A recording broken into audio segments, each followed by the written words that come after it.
Hoje vamos falar sobre os elementos que levam ao sucesso ou ao fracasso da implantação do Lean Manufacturing.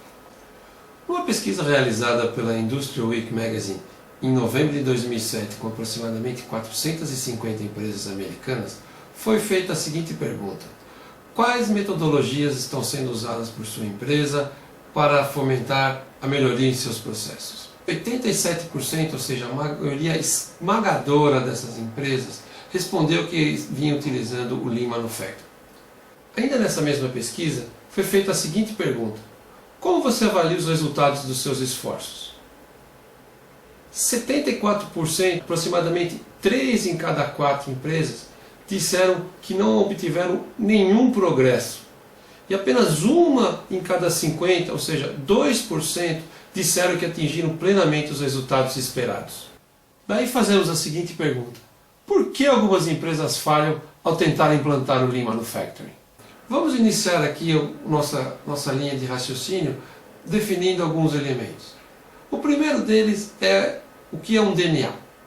DNA são elementos que contêm as instruções que coordenam o desenvolvimento e funcionamento dos seres vivos. Ainda dentro dessa linha de raciocínio, queríamos lembrar que 96% dos DNAs de um ser humano e de um chimpanzé são exatamente iguais. E apenas 4%, ou seja, uma parcela muito pequena dessas moléculas é diferente. Lembramos também a afirmação do Sr. Robert Miller, diretor executivo do Shingo Price. Em julho de 2007, o pessoal do comitê olhou para as empresas que haviam ganho os prêmios nos últimos anos. A maioria esmagadora dessas empresas sequer conseguiu sustentar os resultados que as levaram à obtenção desses prêmios. Pois bem, a conclusão foi que essas empresas eram muito boas na implantação de ferramentas, sem contudo conseguir incorporar essa ferramenta na sua cultura. Daí vem uma pista. O que acontece que leva essas empresas a optarem por implantação de ferramentas ao invés de desenvolver, ou seja, colocar essa ferramenta como parte do dia a dia, transformando em elementos da sua cultura? Quando as empresas estudam a Toyota, quer seja por publicações, sites de internet ou mesmo através de visitas nos sites da empresa, elas enxergam contramedidas, confundindo essas contramedidas com ferramentas.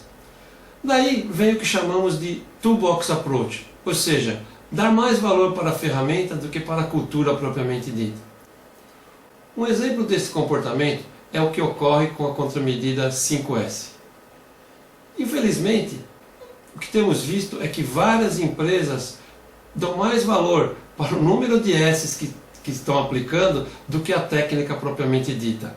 Logicamente, respeitamos os profissionais que dedicam o seu tempo e os seus recursos desenvolvendo essas técnicas e implantando na sua empresa. Mas aqui fica uma pergunta: se a Toyota não usa os 7, 8, 15 S, por que nossa empresa deveria utilizá-lo? Outro erro comum decorrente do Toolbox Approach é a perda de propósito.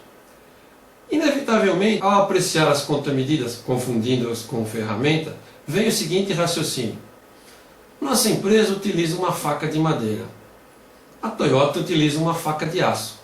Bem, então vamos utilizar uma faca de aço.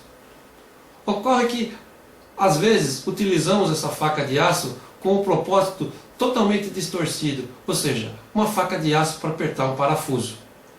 Fatalmente, machucaremos nossa mão. E aí vamos culpar a ferramenta e não o uso indevido dessa ferramenta. Nesse ponto, começa a distanciar o DNA entre o homem e o chimpanzé. Temos 96% de elementos coincidentes, contudo, o propósito da utilização está totalmente equivocado. Um exemplo é o que ocorre com o 5S. Veja, existe uma ideia equivocada de que 5S é para que se mantenha um ambiente limpo e organizado. Contudo, como veremos a seguir, o 5S nada mais é do que a definição de um padrão do ambiente de trabalho. Muito bem, já vimos que não devemos seguir o caminho das ferramentas. Mas então, é o caminho que devemos seguir? Por onde devemos caminhar para implantar o Lean Manufacturing de uma maneira adequada e que nos traga benefícios? A resposta está no exemplo daquelas empresas que efetivamente conseguem implantar o sistema Toyota. Elas enxergam muito abaixo do nível superficial das contramedidas e absorvem os valores, a filosofia e a cultura da Toyota. Mas como absorver uma cultura que vem sendo desenvolvida e praticada por mais de 8 décadas? Bem, podemos encarar da seguinte forma: absorver a cultura da Toyota nada mais é do que absorver o seu DNA, absorver aqueles elementos que guiam o desenvolvimento daquela organização. Esses elementos podem ser encarados como capacidades e regras que as pessoas dessas empresas devem praticar diariamente nas suas atividades. A primeira capacidade é a de projetar processos de forma que os problemas sejam percebidos imediatamente. Para tanto, todos os processos, quer sejam eles nas áreas administrativas, quer sejam eles nas áreas de produção, devem ter os seguintes elementos: padrões, conexões e caminhos. Na terceira coluna dessa tabela, você pode ver quais são as contramedidas que estão enquadradas nesses elementos. Ou seja, quando estamos implantando o 5S num ambiente de trabalho, estamos definindo um padrão para aquele ambiente de trabalho. O mesmo vale para trabalho padronizado, qualidade na fonte e troca rápida. Os outros elementos dessa primeira capacidade são definidos por conexões e caminho. Há ainda mais 3 capacidades que devem ser praticadas diariamente pelas pessoas da empresa Lean: resolver os problemas assim que forem identificados e promover a melhoria contínua, compartilhar o conhecimento lateralmente e, por fim, desenvolver as 4 capacidades nos membros de sua equipe. Vamos detalhar um pouco a capacidade número 1, projetar processos de forma que estes evidenciem os problemas imediatamente. Por padrões, entendemos que todos os trabalhos devem ser detalhadamente especificados em termos de conteúdo, sequência e resultados. Na foto acima, temos um padrão de ambiente de trabalho. As embalagens devem ser colocadas nos lugares designados. Se alguém as remover, facilmente saberemos que há um desvio do padrão. Analogamente, na foto ao lado, podemos ver um padrão de processo de fabricação. Nessa operação, a peça maior deve ser encaixada no dispositivo e esses 2 pinos colocados nos 2 furos da peça, de forma que, caso haja qualquer desvio de um padrão, ou seja, um deslocamento desses furos, um problema será percebido imediatamente. Outra maneira de aplicarmos essa regra é através do preenchimento dos formulários do tipo produção hora a hora. No exemplo da foto, podemos ver que os operadores informam a cada hora o total produzido e o total acumulado de produção. Nesse mesmo momento, calculam o percentual de atingimento da meta, conferindo o status verde, amarelo ou vermelho a quantidade produzida. Este é um outro exemplo muito interessante de padrões aplicado à grade de produção de determinados itens. Nas 2 últimas colunas da direita estão identificados respectivamente os horários de início e fim da produção de cada lote de determinada peça. O primeiro lote de produção deve ser iniciado às 6h10 e terminado às 7 horas da manhã. Desta forma, exatamente às 7 horas e 1 minuto é possível saber se estamos adiantados ou atrasados em relação ao nosso padrão. Outra maneira de aplicarmos essa regra é na definição de padrões das atividades administrativas. No lado esquerdo desse A3 estão definidos os indicadores de performance de um determinado processo. No lado direito está definido o fluxo de informações. Ainda falando sobre a aplicação da regra de padrões para processos administrativos, vamos analisar um questionário de avaliação de risco necessário para a confecção de uma proposta de seguro de automóveis. Note que há vários campos do tipo elevador, ou seja, há valores pré-definidos para cada um desses campos. No momento do preenchimento de um determinado campo, caso o usuário necessite informar um valor não contemplado na lista pré-definida, ocorrerá um erro, e o processo parará instantaneamente.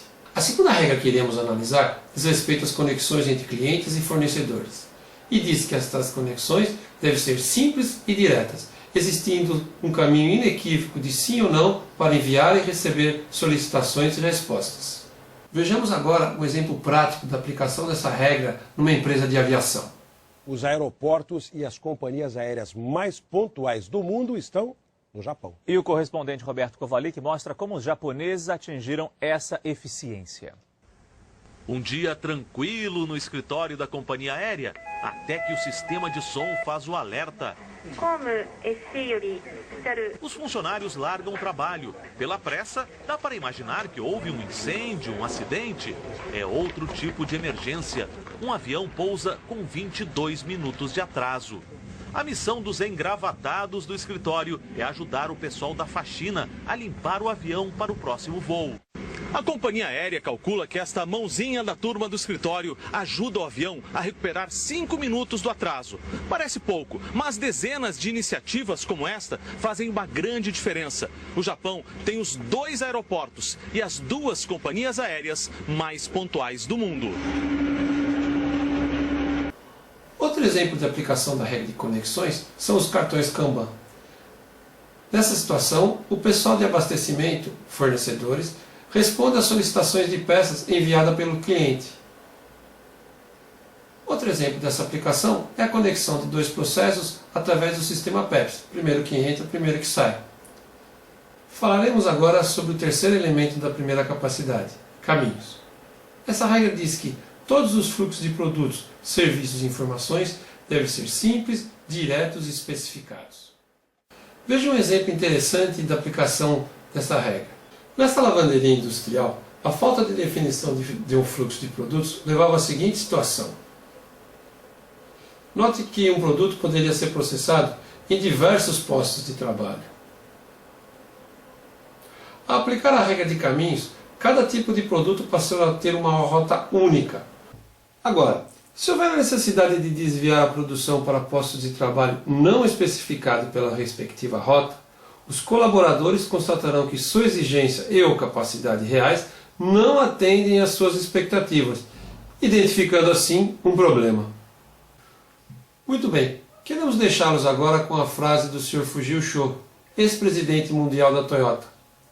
Essa frase deixa muito clara que o sistema Toyota de produção deve ser aplicado de uma maneira única e abrangente, e não aos pedaços.